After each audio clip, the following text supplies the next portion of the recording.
शांती आणि सुखोई भरलेल्या गोकुळ गावात, जिथे गाये मुक्तपणे फिरत होत्या आणि हसेने हवा भरली होती, तिथे एक छोटा मुलगा राहत होता, ज्याच्या डोळ्यात चमक होती आणि चेहऱ्यावर एक खुपाट शररती हस्सा होता.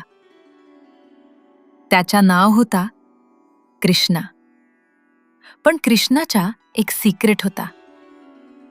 त्याला मक्खन खूप आवडायचा. फक्त खेळला नाही, चोरी करायला पण. दर सकाळी गोपी ताजा मक्खन तयार करायच्या. त्या मटकीवरच्या ठिकाणी लटकावायच्या. असा विचार करू, यावेळेला कृष्णा नाही पोहोचणार. पण कृष्णा एकटा नव्हता. आपल्या छोट्या मित्रासोबत तो हालू बोलायचा, चला जाऊया.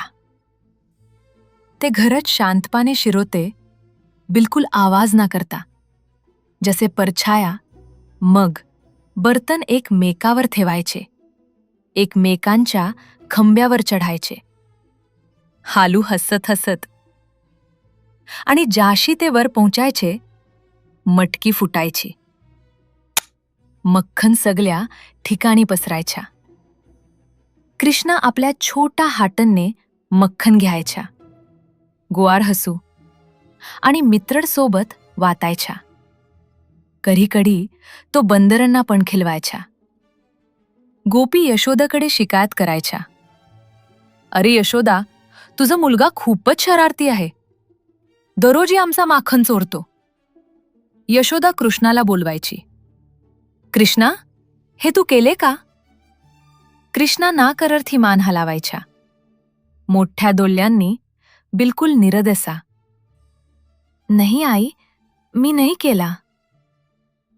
पण त्याच्या चेहऱ्यावर लागलेला मक्खन काहीतरी वेगळाच संकेत होता.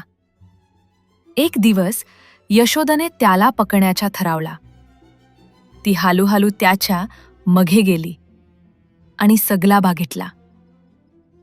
कृष्णा मित्रांच्या खंब्यावर उभा हसत होता, मटकी फोडत होता आणि आनंदाने मक्खन खटत होता. यशोदा अंदर आली. कृष्णा! सगळे थांबाले. कृष्णा खळल्या उडी मारू पलू गेला. यशोदा त्याच्या मगे पाळाली.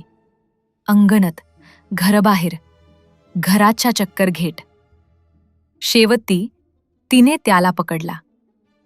तिने कृष्णाला थांबवला एक लगदीच्या ओखली जवळ आणि विचार केला, आता याला शिकवायला पाहिजे.